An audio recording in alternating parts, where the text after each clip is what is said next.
el fragmento poblacional es esto es, este mapa que ven ahí, este pedazo de mapa que ven ahí, son 7 veredas del corregimiento de Gaitaña, del municipio de Planadas, en el sur de Tolima. ¿Sí? Por eso la ponencia es Impactos de la guerra en las memorias de la comunidad nasa de Gaitaña. ¿Sí? Como desafortunadamente el videobill ya está gastado, se pierde la calidad del mapa. Quiero ubicar un par de cosas antes de empezar la lectura y de poner otro mapa que le ayude a entender también. Aquí empieza, mano derecha, donde está el señalador verde, ¿sí? La primera vereda del territorio habitado por la comunidad indígena, que habita 7 veredas, como lo vamos a leer ahora, ¿sí? De acá hacia la mano derecha, lo que pasa es que se amplió el mapa, no van a poder ver nada. Se comunica este territorio con el corregimiento de Gaitaña a 1 hora por carretera destapada, ¿sí? Ella de la izquierda hacia la derecha están las 7 veredas. La última que hay acá es la vereda Agua Blanca, que es este recuadrito aquí pequeño, ¿sí? Y esta cabeza que aparece acá es todo el territorio resguardado, el territorio indígena resguardado, ¿sí? Esto es, el territorio solamente cubre, el territorio indígena resguardado cubre esta parte que son 4.900 hectáreas, que fueron otorgadas por el INCODER en el año 1990. El 75% de este territorio es Parque Natural Nevado del Huila, por tanto los indígenas no viven ahí. Ahí hay 10 familias que se ubicaron históricamente, un poco por eso, pero también porque esto ha sido un territorio demasiado expuesto a la historia del conflicto, como vamos a ver las dinámicas que leemos. Aquí está el río Támaro, ¿sí? Aquí está. Por acá está el río Guayabo, que es por donde entran las expediciones NASA a poblar el territorio, y aquí está Marquetalia, ¿sí? Aquí a mano, donde tengo el punzón verde, acá abajo, ¿sí? Igual Marquetalia, ahora uno cuando pasa por acá por enfrente, por el Cerro Ucrania, que es una parte alta del territorio, uno ve que Marquetalia son 4 casitas y es un cerro ahí pelado, en donde hay encima del cerro 300 militares custodiando ese pedazo de morro, ¿sí? Uno nos explica cómo la guerra de Colombia arrancó por ahí, ¿sí? La actual, pues. Pero Marquetalia es todo esto, ¿sí? La línea roja, por acá, esta linecita por donde va caminando el punzón, es el río Atá, ¿sí? El territorio indígena queda a mano izquierda del río Atá, o sea, mano izquierda en el sentido de su nacimiento, mano izquierda del río Atá, y el territorio campesino a mano derecha del río Atá, ¿sí? Digamos que esa acomodación también es fruto de una de las dinámicas de la guerra, que es la expulsión del territorio habitado inicialmente por comunidades indígenas, cuando empieza la división entre liberales limpios, liberales comunes, como nos lo contó el mayor Ovidio antier, cuando estuvo aquí en la semana de la facultad. Recuerden que vino el mayor Virgilio y el mayor Ovidio. Ovidio cuenta de qué manera cuando empieza la pelea entre liberales limpios y liberales comunes, y cuando vuelve convertido en coronel mariachi, y la división entre limpios y comunes, pues el ejército va donde los indígenas y les dice: ustedes son liberales limpios, ustedes no se tienen que meter con los de allá porque los de allá son liberales comunes, el combo de Marulanda, ¿sí? Y ahí empieza una división atizada por el ejército que termina en una guerra de 33 años, que es sobre la que vamos a trabajar el tema de la memoria, ¿sí? Bueno, esta línea verde queda acá hacia mano izquierda, aquí hacia arriba, aquí llegamos a un cerro. Esta línea verde es el trazo del GPS, los recorridos que hicimos en el marco del proyecto de restitución de tierras de la Universidad del Tolima, en convenio con la Unidad de Restitución de Tierras, ¿sí? La Unidad de Asuntos Étnicos del Tolima, un trabajo que terminamos el año pasado. Entonces, no da mucha claridad, pero pues más o menos, ¿sí? Hacia arriba, eso es páramo. Al otro lado, la cordillera central, está el territorio del Cauca, ¿sí? Allá está Santo Domingo, donde se concentró la desmovilización del M-19, y está Tacuelló, ¿sí? La comunidad indígena empezó hace 8 días un recorrido para salir al otro lado de la montaña. Ayer logré hablar con la profesora Steffi, que venía bajando luego de 8 días de caminata. La lluvia les impidió llegar al otro lado. La idea era que el cabildo de Tacuelló subía a la montaña ellos también subían por el lado del Tolima y había un encuentro de la comunidad que intenta recuperar un camino ancestral, ¿sí? El camino ancestral a través del cual llegaron los Nasa de tierra adentro hacia el Tolima. Y hacia acá está el Huila, ¿sí? Hacia el lado de acá queda el Nevado del Huila, ¿sí? Y todo este territorio de aquí es territorio campesino, se lo voy a mostrar de mejor manera con esta imagen llena de pepitas. Esas pepitas son minas, ¿sí? Campos minados, ¿sí? Campos minados. Las pepitas verdes son campos minados en acciones del ejército, desminados ya, ¿sí? Desminado. Algunos puntos rojos marcan accidentes, ¿sí? Por minas. En el territorio indígena hubo varios accidentes por minas, ¿sí? Luego vamos a mostrar y a delimitar, ¿sí? Sobre todo en las partes altas. Donde más mina hay, como ustedes se dan cuenta, son las veredas campesinas, las veredas donde habitó históricamente la FARC, ¿sí? Fundamentalmente desde San Miguel, que es la primera vereda, hasta Marquetalia, ¿sí? Ahí hay 12 veredas, ¿sí? De San Miguel a Marquetalia. Recuerden que San Miguel se pretendía que fuera una de las zonas de concentración y verificación transitorias, ¿no? La vereda de San Miguel. Como queda en lo alto, por allá no pueden ir los containers de Naciones Unidas, entonces lo pasaron a la vereda del Jordán, ¿sí? Y la vereda del Jordán queda en la puerta de entrada a territorio indígena, ¿sí? Entonces voy a dejar un rato, ¿sí? Para que entendamos que ahí hubo, esos punticos nos ayudan a entender que ahí hubo una guerra cruenta. El presente trabajo reflexiona en torno a las versiones sobre el pasado y presente del conflicto en la memoria de la comunidad Nasa Paez de Gaitania, Tolima. Estos testimonios han sido recogidos en los últimos 5 años en distintos momentos y condiciones de rememoración con líderes de la comunidad y habitantes de ese gran espacio geográfico que configura el territorio del sur del Tolima. Muchos de los testimonios vienen de ejercicios de etnografía crítica de la memoria en territorios de conflicto, como lo hemos tallereado con Pilar Riaño, Clemencia Rodríguez. Pilar Riaño hizo unos trabajos muy densos tratando de ubicar lugares del miedo de Medellín en las comunas luego de las 40 incursiones militares en las comunas, ¿sí? Sobre todo la que empezó Álvaro Uribe Vélez en el 2002, la Operación Orión, que ha sido tan renombrada mediáticamente. Entre otros investigadores. En estos ejercicios hemos desarrollado cartografía social, relatos autobiográficos, recorridos de la memoria por laderas y montañas cordillerunas y largas conversaciones individuales y colectivas en distintas condiciones de rememoración. También, por supuesto, hemos hecho entrevista a profundidad, observación y escucha del paisaje visual y sonoro. Hemos probado la cancharina en la tulpa y hemos libado uno que otro aguardiente para el frío en la noche en las estribaciones del Nevado del Huila con hierbas tiernas del Tulnasa. Fruto de ello son largas conversaciones de medianoche en los que recogemos en esta ponencia apenas fragmentos, retazos de diario de campo para que armemos la colcha de la memoria de la guerra que nació en el sur e impactó a una comunidad indígena que había llegado del Cauca huyendo de otra guerra, la de los 1000 días. El resultado del trabajo es una mirada crítica que deja preguntas abiertas en torno al papel de la memoria en la comprensión de un conflicto que enfrentó durante 33 años a indígenas y campesinos en el sur del Tolima. ¿Pero qué es la memoria? Para Torres y Pachón, las memorias son, abro comillas, construcciones consensuales y conflictivas de versiones sobre el pasado de un grupo social realizadas por medio de tejidos comunicativos con el fin de proponer y renovar comprensiones sobre sus procesos y por tanto actuar sobre el presente y futuro de acuerdo con las nociones que sobre estos tiempos existen en sus culturas, ¿sí? Por tanto, el concepto de memoria implica distintas temporalidades, no solo la del pasado. Esta definición aún es más útil si entendemos que para los Nasa el pasado está al frente. Ellos siempre dicen, vamos con los mayores que caminan adelante, ¿sí? Esto es, el futuro está atrás y el pasado adelante.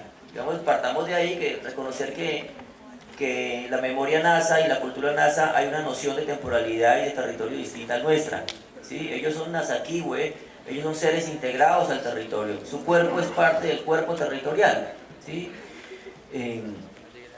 No podríamos traducir exactamente al español qué significa la expresión Nasakiwe, ¿sí? Pero ese es el sentido, ¿sí? La integración con el territorio. Y la visión sobre el pasado, sobre el tiempo, no es el tiempo lineal de la cultura occidental nuestra, ¿sí? Sino que es esta que les acabo de decir, ¿sí? Toda acción del futuro está anclada en el pasado, ¿sí? Y para entender el futuro hay que mirar el pasado, y para entender el pasado hay que mirar hacia adelante. Por tanto, estudiar las memorias de la comunidad Nasa de Gaitania aporta la comprensión de los procesos sociales vividos por la comunidad, inmersa en un cruento conflicto militar con la guerrilla de la FARC, como hemos dicho. Esto nos permite establecer las dinámicas del conflicto en el territorio, los procesos de resistencia de la comunidad y la forma en que llegaron a un acuerdo de paz con los armados. Asimismo, la manera en que la comunidad pudo fortalecer sus procesos organizativos, defender su identidad cultural y trazar proyectos de futuro, los mismos que plasmaron en su plan de vida y en el proyecto educativo comunitario y cultural, que a propósito también acompañó la Facultad de Ciencias Humanas y Artes. Ya este trabajo lo hemos hecho durante más de 4 años, un acompañamiento permanente de la facultad en estos procesos, precisamente cuando estaba decano el profesor Germán aquí, que gratamente nos acompaña. Los estudios de la memoria nos permiten, por tanto, entender la forma en que una comunidad sale adelante a partir de sus procesos de autoorganización, autonomía y gobierno propio. Como hemos dicho, la reflexión está inmersa en el campo de los estudios de la memoria, a partir del concepto teórico que proponemos al inicio de este trabajo. Por supuesto que para llegar a esta definición hemos hecho el recorrido por los planteamientos de Erich Holbach, Jan y Aleida Assmann, Wolfgang Steiner o Pierre Nora. Para Holbach, la memoria es social. ¿Sí? Aquí se supera un poco el debate de que la memoria era solamente individual. Digamos que la mirada de Holbach apunta a construir el concepto de memoria colectiva. ¿Sí? La memoria es social, la rememoración se da en procesos de interacción a los que él denomina marcos sociales de la memoria, entre ellos la familia, la comunidad escolar, la profesión, etc. Esto es, los individuos recuerdan o recrean el pasado en el marco grupal específico y el olvido no se da sino como consecuencia del debilitamiento del marco por la desaparición del contexto vivido socialmente, como aporta Alejandro Baer. Con esta acepción, Holbach pone el acento en los procesos de rememoración, de reconstrucción en el presente de los hechos, no tanto como fueron vividos, sino como son recordados y transmitidos. ¿Sí? Ahí vale la pena recordar la expresión que nos heredaba Gabo cuando estaba lanzando sus memorias. ¿Sí? Gabo decía, la vida no es como uno la vivió, sino la que uno recuerda y cómo la recuerda para contarla. ¿Sí? Aquí entra la discusión con el tema de la historia, ¿no? Como una versión única y definitiva del pasado, y la memoria como pone en su relación con el presente esa interpelación del pasado. ¿Sí? Y como queda clara que la memoria no es una memoria, sino que son múltiples memorias, y que las memorias responden a intereses de grupos hegemónicos que quieren imponer su versión del pasado. ¿Sí? Esto es muy importante acotarlo, porque así entendemos la importancia de construir las memorias. ¿Sí? Si una comunidad puede reconstruir su memoria del pasado, puede explicar sus procesos. Si no puede hacerlo, si se convierte en una comunidad desestructurada, como el caso que vimos ayer de Trujillo Valle, pues una comunidad que se va a enfrentar con muchas dificultades para entender sus procesos y construir proyectos de futuro. Jan Assmann recuerda la idea de memoria colectiva en Holbach, recupera la idea de memoria colectiva en Holbach, pero aclara que hay 2 temporalidades para entenderla, pero sobre todo en culturas orales, como es el caso de la cultura indígena que estudiamos. Así habría una temporalidad que genera un tipo de pasado más cercano al presente, que aún está en la memoria de los habitantes, y que configura un tipo de memoria que es la comunicativa, y en realidad una memoria que es compartida hasta por 3 generaciones de una comunidad, la memoria colectiva. Aleida Assmann, esposa de Jan Assmann, plantea que la salud de la memoria de una comunidad puede entenderse entre 80 y 100 años atrás. ¿Sí? Si uno trabaja con productores de memoria de una comunidad, con los ancianos de la comunidad, y los ancianos de la comunidad tienen esa memoria hacia atrás de 3 generaciones, y esa memoria uno la contrasta con las nuevas generaciones y comparten el recuerdo. Esos recuerdos compartidos nos permiten saber si la memoria tuvo transmisión o no tuvo transmisión. ¿sí? Por eso es importante hacer ese tipo de estudios en un trabajo de campo y hacer esa comparación. Si no hubo transmisión, ahí hay problemas, ¿sí? Ahí hay dificultades enormes.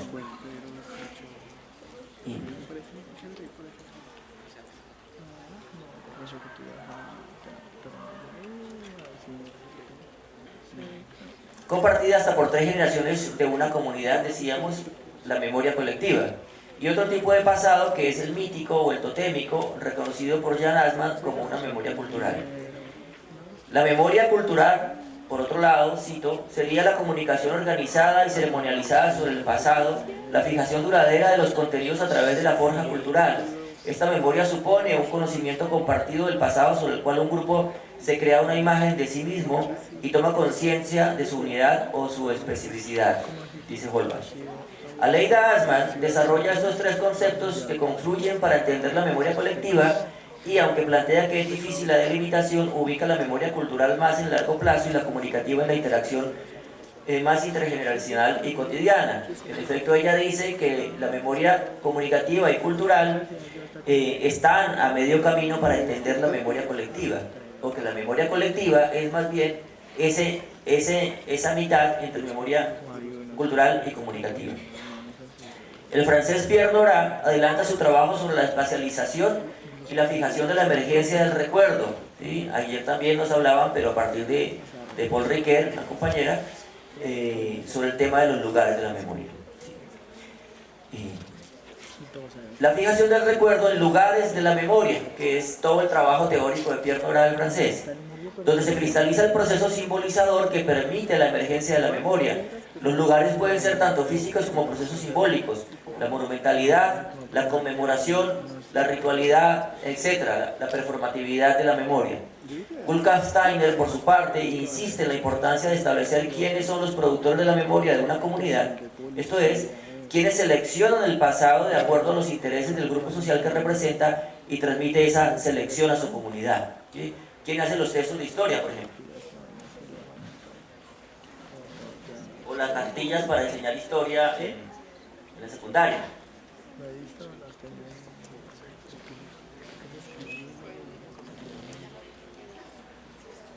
O cómo nos cuenta la historia Caracol y RCN. Con esta rápida mirada que no intenta superar el debate sobre la memoria, sino por el contrario contextualizarlo para el presente trabajo. Memoria como proceso social de construcción colectiva de versiones sobre el pasado de una comunidad que intenta dar sentido a su mundo y construir proyectos a partir de estas comprensiones. Por tanto, insistimos en la pregunta que guía nuestra reflexión: ¿qué memorias del conflicto ha construido la comunidad nasa de Gaitaña y de qué manera estas memorias les han permitido forjar sus proyectos de futuro? ¿De qué manera la guerra ha afectado sus procesos de construcción y transmisión de la memoria y por ende el fortalecimiento de la identidad y la cultura? ¿Sí? La memoria colectiva es la base, según estos autores, de la identidad y de la cultura. La comunidad nasa de Gaitaña está asentada en 7 veredas, como les he mostrado, con una extensión aproximada de 11.200 hectáreas, de las cuales solamente están adjudicadas 4.900, y un número de habitantes cercano a las 2.000 personas, agrupadas en 700 familias aproximadamente, de acuerdo al último censo del Cabildo, censo interno. ¿Sí? Dicho territorio está localizado en el flanco oriental de la cordillera central, que pertenece al macizo colombiano, en zona amortiguadora del Parque Nacional Natural Nevado del Huila. ¿Sí? Por supuesto, una zona de bosque andino altísimo, una zona tupida, una zona propicia para la guerra de guerrillas. ¿Sí? El sur del Tolima está abajo de los arrozales de Ibagué y Espinal, pasando el fragor del Saldaña.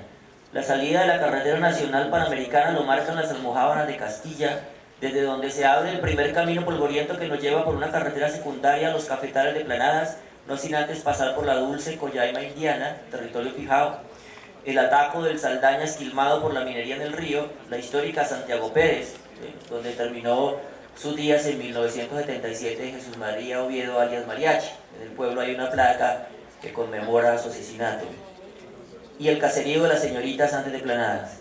La memoria de la guerra en ese temprano recorrido empieza a emerger cuando la mirada atenta ve los palincestos de viejos grafitis de carretera que celebran la llegada de, comillas, los héroes del Valle, o de las Autodefensas Unidas de Colombia. Los héroes del Valle son una versión de ellas.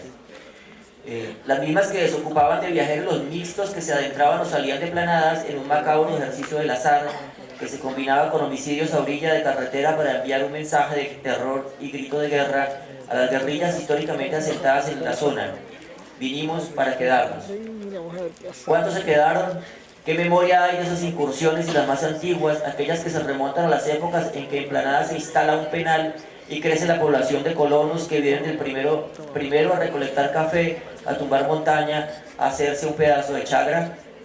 Esa historia está extensamente narrada por Alfredo Molano en Trochas y Fusiles, por ejemplo, ¿sí?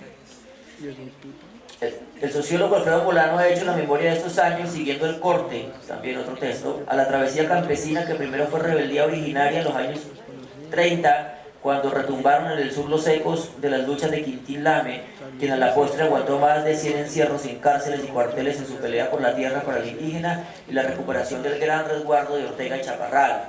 ¿Sí? Digamos que Quintín muere creyendo que lo había logrado, pero efectivamente eso que fue una adjudicación del siglo XVI finalmente no se ha podido recuperar. Miles de hectáreas que ya perdieron los fijados. En visita reciente al territorio, el investigador volvió a la ruta de la Cancharina y describió la más absoluta ausencia de Estado en estas tierras de utopías campesinas, ahora denominadas teatros de guerra, territorio de consolidación o más recientemente, tierra priorizada para el posconflicto. Juegos del lenguaje que esconde la memoria de las luchas de indígenas y campesinos del sur por la tierra, la dignidad y la vida. Las luchas y penurias de los nazas en el sur de Tolima también tienen 100 años de soledad. Los primeros nazas se aventuraron en el paso de la cordillera central cuando los conservadores reclutaban indios para pelear una de las 33 guerras civiles, como las que peleó el coronel Aureliano Buendía, contra los liberales. Por eso, en 6 tercas incursiones, los primeros nazas llegan a la cuenca del espumoso río Atá, pues siempre que lo intentaron los devolvió la montaña y el rigor de los viajes de leyenda, ¿sí? Digamos que los nazas tienen una historia sobre el mito fundador, cómo sus viejos líderes intentaron atravesar la montaña varias veces y solo en el 6.º viaje lograron llegar y lograron poblar el territorio. Pero ellos tienen claro que dentro del territorio que poblaron también está este otro lado del río, ¿sí? Y ahí va un conflicto, un problema para tratar de entender el posconflicto, ¿sí? Que es las pretensiones de reclamación sobre esas tierras, tanto de indígenas como de campesinos. Y ya explico eso al final. La misma leyenda que narra que los nazas de Gaitania salieron del tierra adentro, Cauca, pero no de bien adentro de la tierra, ¿no? Como dijo ayer el Virgilio, el mayor Virgilio Antier, aquí, ¿no? Vinimos de tierra adentro, pero no es de adentro de la tierra, ¿sí? De lo más profundo de su fuerza, los nazas que llegaron del sur al sur, del Cauca al Tolima, esas fronteras artificiales que los muscas o mestizos en Nazayugüe denominan. Y salieron en 6 intentos, decimos, a dominar las cordilleras buscando un paso al otro lado del Nevado del Huila. Caminaron sin descanso días y noches, escucharon lluvias y truenos, y vadearon el río Guayabo y el Támaro, vertiente donde otros exploradores años más tarde construirían el asentamiento campesino de Marquetalia, que aquel furibundo senador bautizó para siempre en 1961. ¿Cómo lo bautizó? Por República Independiente, sí. Bueno, ya les he demostrado, ¿no? El Támaro, el río Guayabo, ¿sí? Y toda esta región de Marquetalia. Aquí está el cerrito de Marquetalia.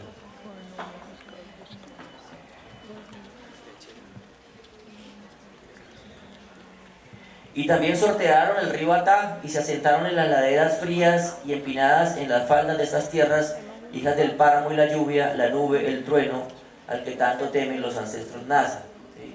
Bueno, eso ya es otra historia que tiene que ver con la relación entre los 3 mundos de los nasa, el de abajo, el del medio y el de arriba, cómo el hombre tiene la función de mantener el equilibrio. Y por eso para ellos la guerra es un asunto tan delicado, porque es que rompe el equilibrio del hombre con la naturaleza. Dicen los mayores que iniciaron su recorrido por la estrella, subieron por la cuchilla del río Negro, construyendo una trocha y explorando la elevada cordillera, subieron al páramo y una vez en este al lado oriental del Nevado del Huila, de donde nace el río Címbola, y al lado oriental del río Nasa miraron las crestas y ramales de nuestra cordillera central.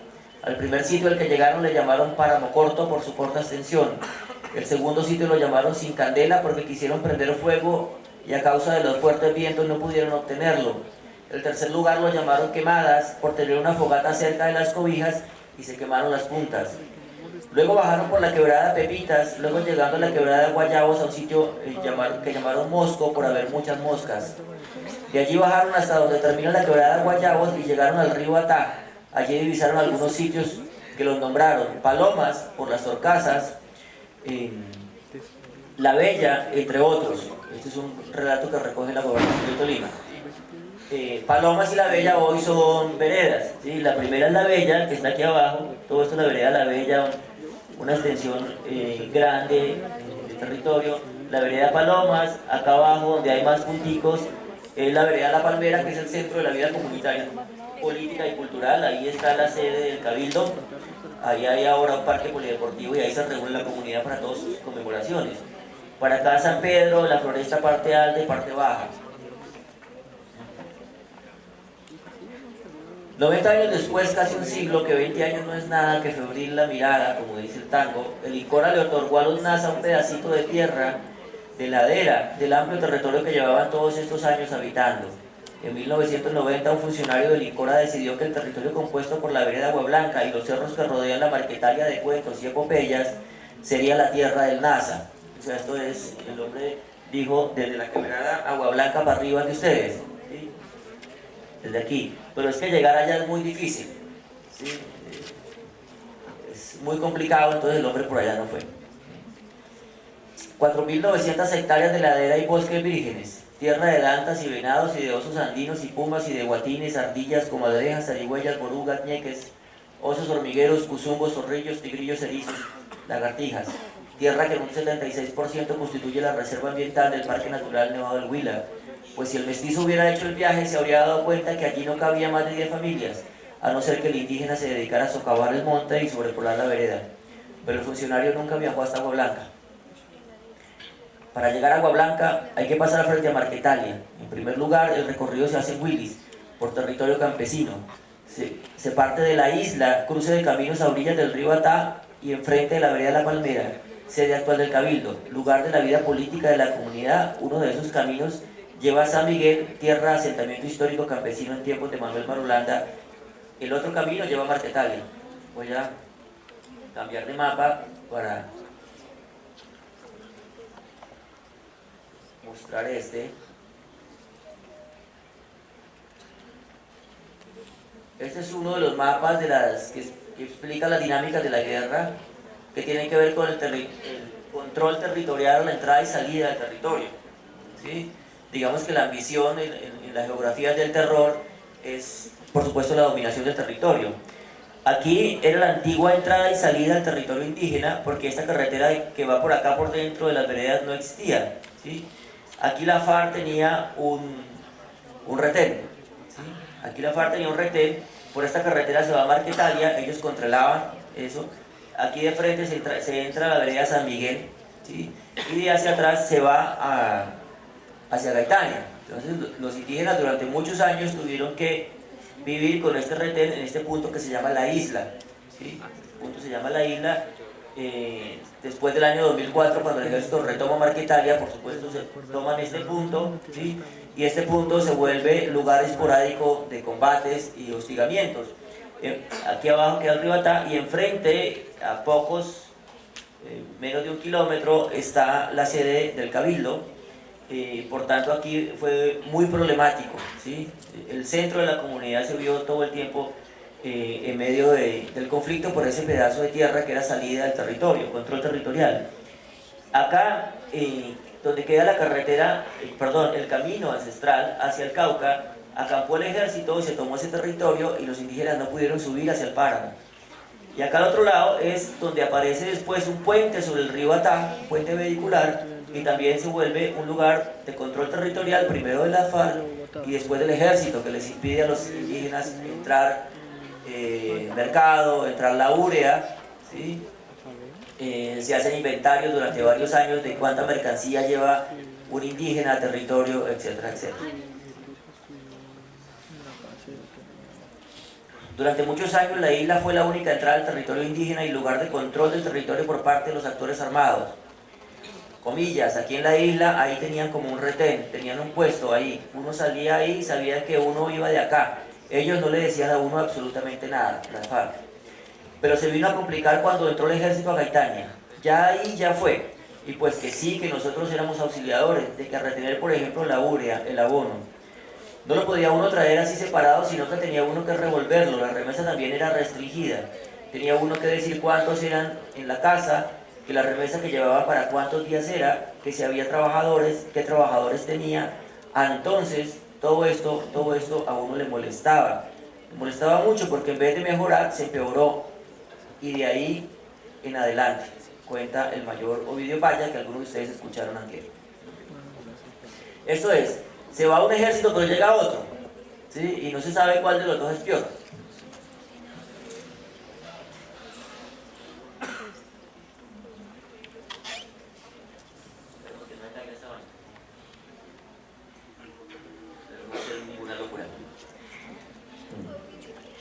En la isla había que bajarse del jeep, que se gastaba 1 hora Gaitania por carretera destapada, y luego cargar las remesas y atravesar el río Atá para entrar al territorio indígena.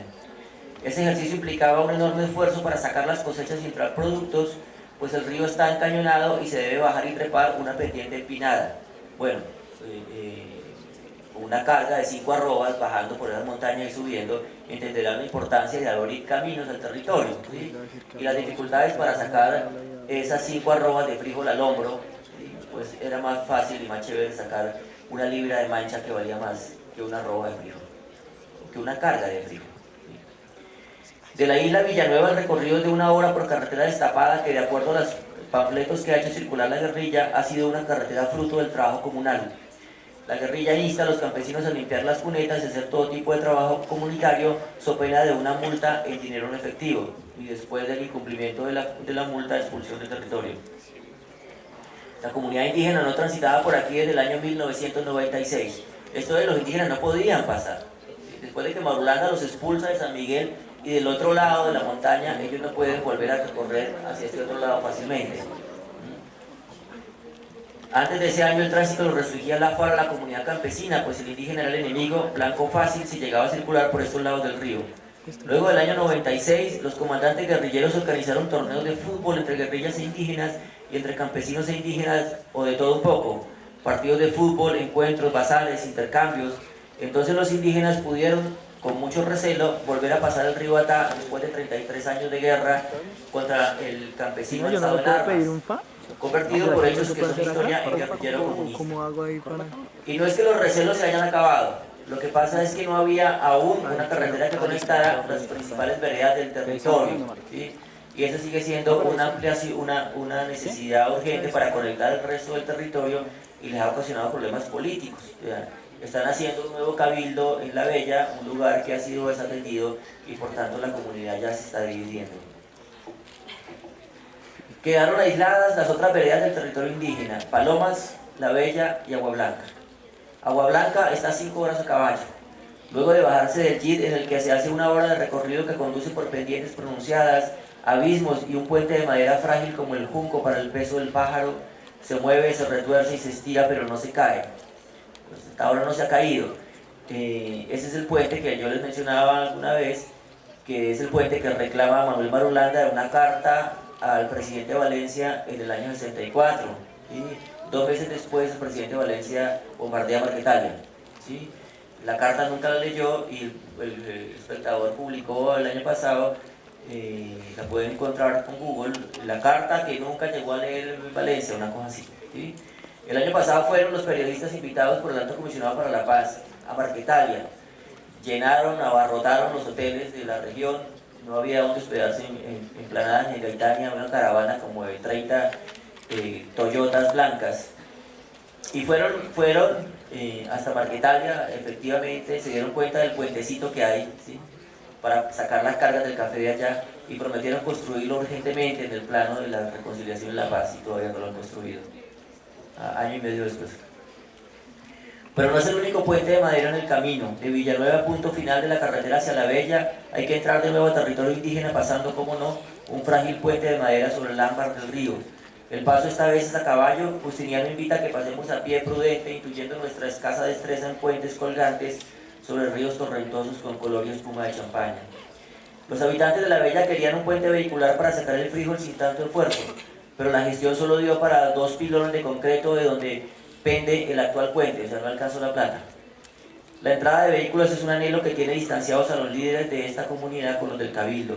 Estas tensiones se perciben cuando un habitante de Villanueva advierte al guía comunitario que de dónde vienen esos muscas, por qué entra gente blanca al territorio. La Bella es realmente bella. Es una comunidad que ha construido sus viviendas alrededor de una amplia zona verde que hace de cancha de fútbol y zona de esparcimiento de los niños que nos reciben curiosos con sus cometas de papel que pocos remontan la tierra. En La Bella casi todos se comunican en Nazayube, y no hay más que hacer que descansar mientras conseguimos una herradura y otro caballo para la carga, pues el mercado que le llevamos a Don Marco Ley está pesado. Donde Marco Ley solo hay frijol, mucho frijol. A finales de los 90 lo que había era la amapola que trajo la guerrilla, mucha amapola y maíz, pero las numerosas fumigaciones de la época acabaron con lo uno y con lo otro. Entonces Don Marcos y otros líderes consiguieron la primera chipa de alambre y ahí empezó la historia del frijol. Duraron como 2 años buscando a las instituciones para que le donaran una chipa de alambre para poder erradicar la amapola y sembrar frijol, ¿sí?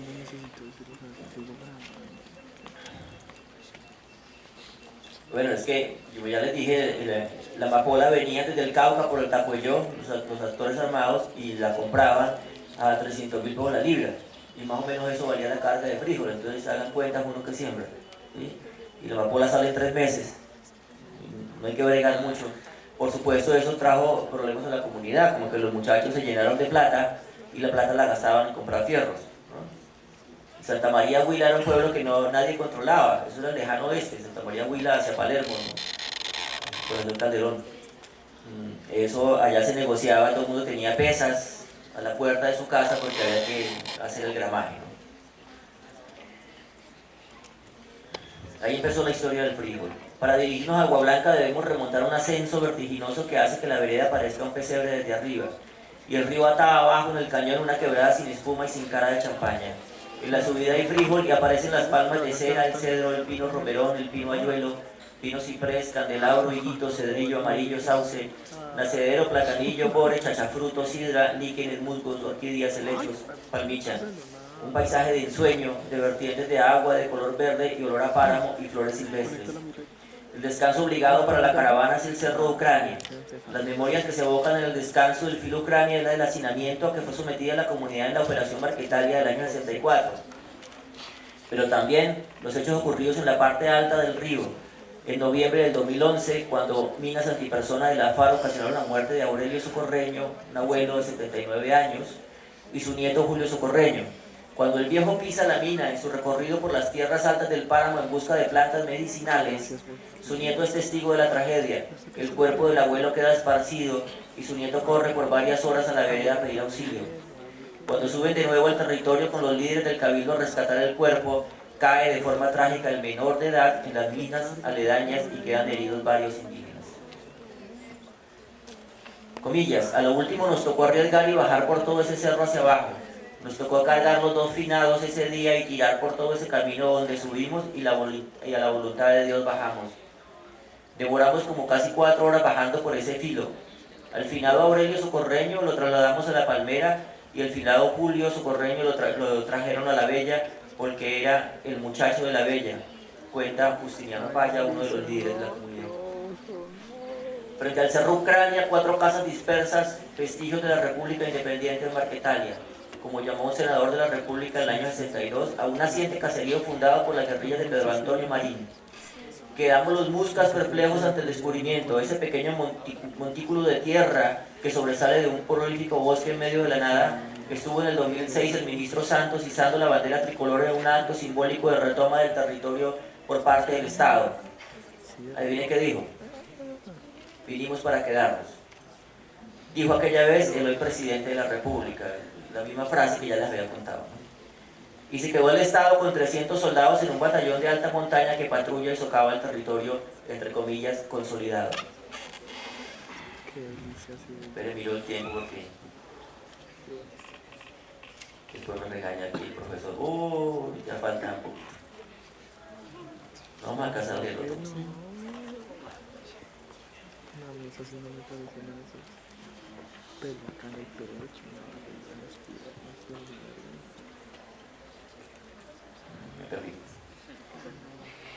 Ya. Desde la base del Cerro Ucrania se domina ampliamente el territorio. Aquí dicen los mayores de la comunidad fueron confinados los primeros NASA en las refriegas de Marquetalia cuando vino en 1964 el ejército del presidente Valencia a quemar las casas. Entonces la guerrilla confinó a los indígenas a este lado del río, los campesinos a este lado y los indios al otro lado del Atá.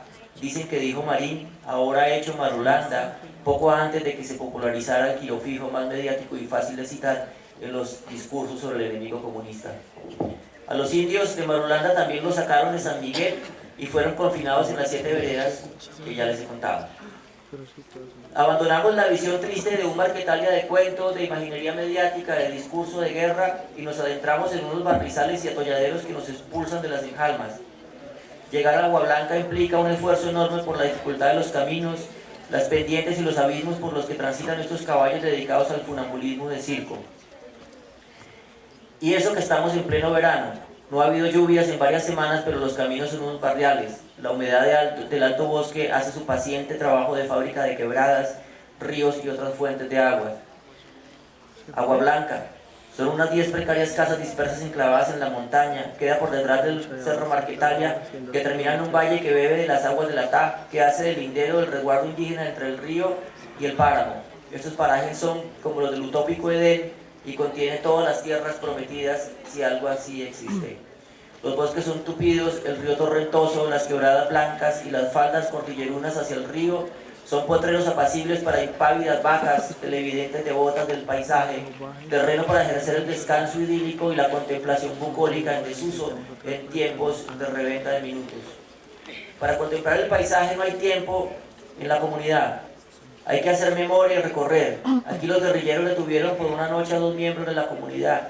Allá en ese hueco cayó un artefacto de la FARC tirado al ejército, que estaba del lado de acá. Ese es el camino que lleva al Cauca, a Tacuelló, a Santo Domingo. Pero no se puede caminar porque los soldados acampan ahí y es peligroso transitar. Allá a 10 metros de la escuela cayó un misil del ejército que estaba de entrenamiento en Santa María. Más allá murieron 11 guerrilleros, se desprendieron los árboles y se incendió la montaña. Fue tipo 10 de la noche, nosotros estábamos ya acostados.